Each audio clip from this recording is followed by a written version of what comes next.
我们下面看第3段，哈德森教授在谈2战之后美元帝国的形成。他指出呢，美元帝国的附属机构是 IMF、世界银行以及国际发展署，以及美元帝国的地缘操作。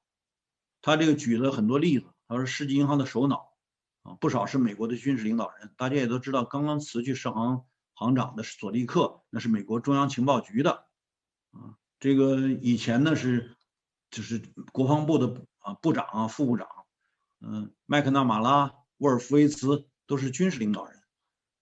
这些人呢当然会很在意的贯彻美国的国家战略。那国际货币基金组织作为为代理寡头政治提供资金，比如说向乌克兰等政治盟友提供贷款，即使这些资金被乌克兰的寡头所窃取，但他却拒绝向美国想要推翻的国家提供信贷。也就是说，华尔街可以对一个不友好的国家进行货币突袭，但对所有亲美国家则是出手援助。也就是他的所使用的这些金融工具，实际上作为美国金融资本集团的附属的工具，它是有选择的，并不是说只是根据各个国家发展的需要。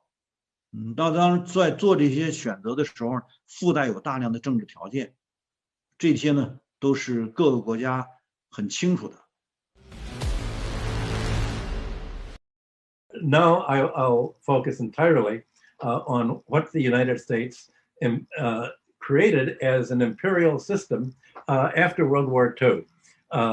In the closing years in 1944 and 45, the first thing the Americans wanted to do to create a post-war world was to break up the British Empire.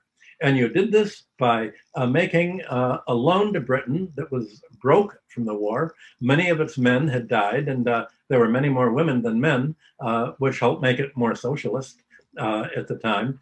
And Britain desperately needed a loan. So the Americans said, okay, we'll lend you the money so that you won't starve, but you have to make there's some conditions for it. You're going to break up your sterling area. You can't have, that's protectionist. We want free trade, meaning we want access to your sterling area. We want India and Australia, Canada and other countries in the sterling area to be able to buy American goods and to let American companies come in. Essentially, America wanted to replace Britain, the same as it wanted to replace France. So Britain had to not use its sterling area balances to buy its goods. The sterling area ended up as a arm of the American empire.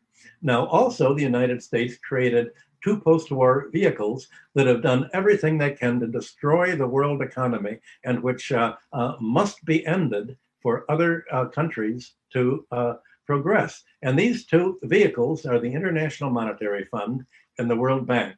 And they were created to open up trade and financial markets, to essentially let US investors buy control of foreign natural resources and industry, and to lock in foreign dependency on the United States. The World Bank makes loans to governments to create export infrastructure, to buy US and European technology, build dams, build roads, and not to be self-sufficient in their own food.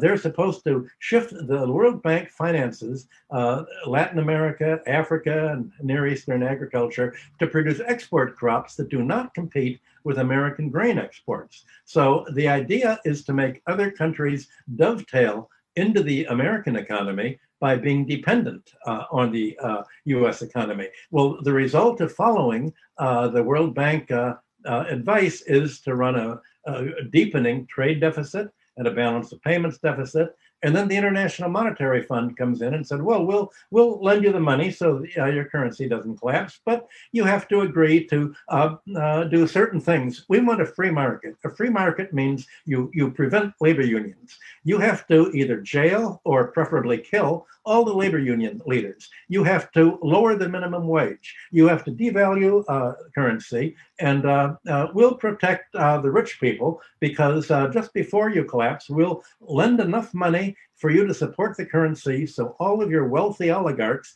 can move their money out of Brazil or out of Argentina at a high exchange rate. Then we'll let it all collapse. And once they've got their money into dollars, we'll let the currency collapse. And what that really does is devalue the price of labor. So the IMF plan for stability is to lower the price of labor steadily and steadily and steadily.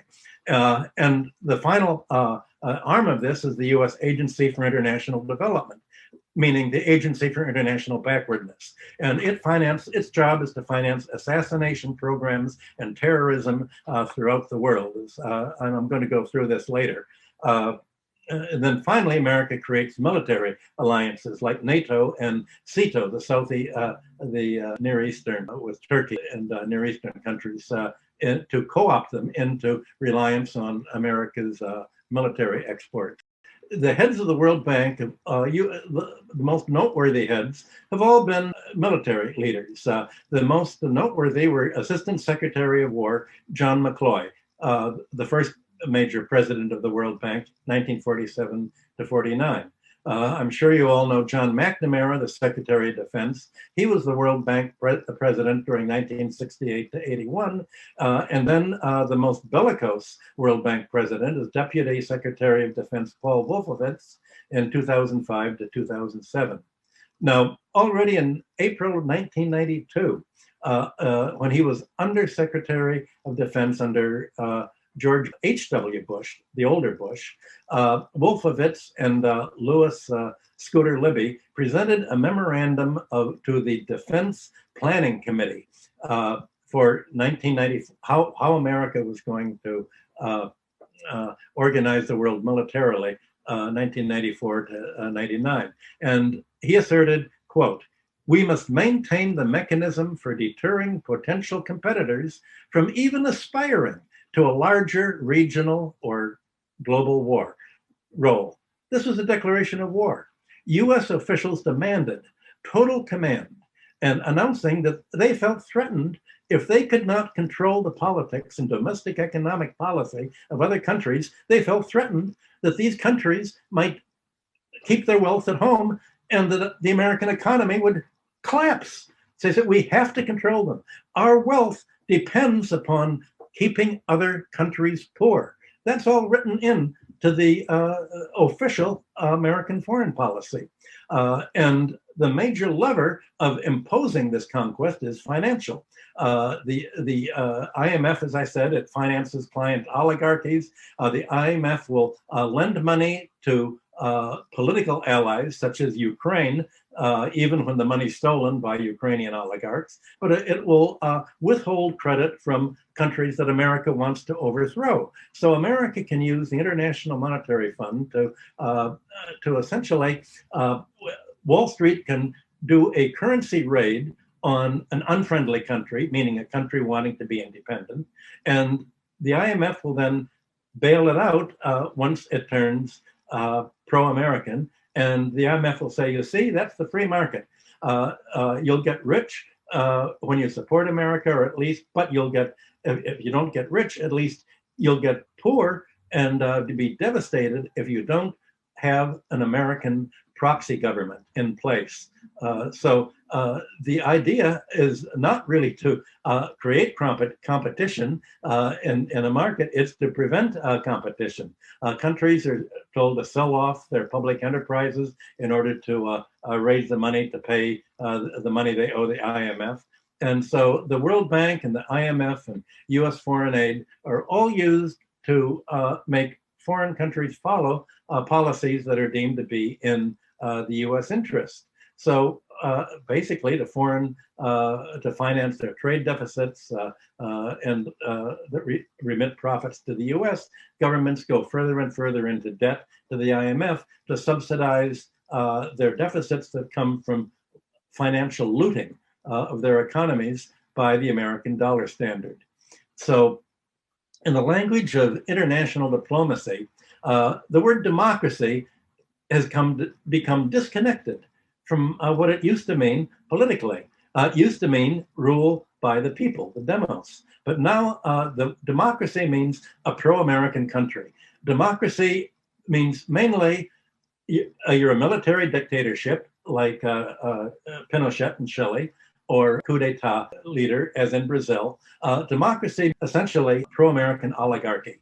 And if a country tries to be democratic, it's called communist. Sometimes only socialist, but any country wanting democracy today is accused of being communist, socialist, or Marxist. That's a pretty good compliment for Marxism and socialism. Under Roosevelt, Franklin Delano Roosevelt, America was still anti-colonialist because it wanted to break up the British Empire. But things changed in 1963 when Eisenhower became president, Republican, and brought in probably the two most evil characters in 20th century American history, the Dulles brothers. John Foster Dulles is Secretary of State, and Allen Dulles is head of the CIA. And their program was, if someone wants to be socialist, if someone does not want to let American companies buy them out, they must be assassinated. The Dulles' principle is you cannot negotiate with someone who wants to be independent. You must not only kill them, but overthrow the regime and declare their country an enemy. Now, the first major intervention to block foreign self-determination occurred in Iran. Mohammad Mossadegh had been elected prime minister in 1951 on a program of promising land reform and a land tax and to gain control of Iran's natural oil resources from Anglo-Persian oil. It's now called British Petroleum. The Iranian parliament voted to nationalize the company because it was paying less than 20% of its profits in taxes, and the profits were kept low by clever accounting. In America, we call that Hollywood accounting, that made it appear as if they weren't earning anything on this oil. And the company had promised to build hospitals and schools and raise wages, and it broke all of its commitments that it had promised, so it defaulted on the contract. Now, Winston Churchill and Clement Attlee in Britain, with British Petroleum, asked Truman to overthrow Mossadegh. And Truman and his department said, no, nationalists are a bulwark against communism and against the Communist Tudeh party in Iran. But when Eisenhower came in, they said, no, nationalism and self-determination is communism. They're the same. If they're nationalists, they're against this just as communists are against this. And anyone who's not pro-American is by definition a communist. So they arranged with Britain's MI6 to organize a coup d'etat led by Kermit Roosevelt to impose the Shah is a dictator on Iran. And we all know what happened. The Shah imposed a vicious dictatorship for many decades. Mossadegh, the prime minister, was imprisoned in his own house. They wouldn't let him leave. And when he eventually died, he was buried in his own house just to prevent a public demonstration saying, we want to restore democracy. America said, you cannot have democracy abroad. Democracy is communism and Marxism. 我们只不过是在我们国内的有关的这个谈判中呢，大家很少见到这样的介绍。其实这些情况呢是普遍发生的。我们得理解这个当然提出这些条件的时候呢，无论是世界银行啊，还是 IMF 等等，他们都会有很好的、很能够拿得出手的理由。比如说世界银行说，我可以给你上一个水利贷款。但如果你不把你的水利资源私有化，如果你不把你的土地私有化，我给你上了这个水利体系，你没有效率啊，因为只有私有的产权才是可以自由交换的呀，你们要发展市场经济啊，等等。它附带着呢，就是我给你世界银行给你一个贷款，但你这个贷款要按照我的给你的制度改变的这些要求来改变你这个国家的制度。类似像这些呢，我们说在哈茨森教授在介绍的时候，他都有所涉及。那我想呢，大家也应该对这些情况呢，因为我们过去在我们一般的教科书也好，或者教科书的教辅材料上，我们是看不到这些介绍的。所以他这个讲座呢，我希望大家是作为一个引子，因为他只是提到还没有真正的把这些内容呢给大家讲得很清楚，所以这个题道就已经很是应该算是有一定的刺激性了啊。对于国内的有兴趣要了解这些情况的学生们，希望大家更广泛的去收集材料，因为我们国内的高校的这个体系呢太过于一面倒了，所以呢某种程度上这个软实力竞争上我们是缺乏材料的，也就是说你在软实力的斗争中的很多基本的这个情况都不是太掌握，就希望大家呢能把这个作为成一个引子啊，它并不是全部，它只是提给你一个线索而已。好。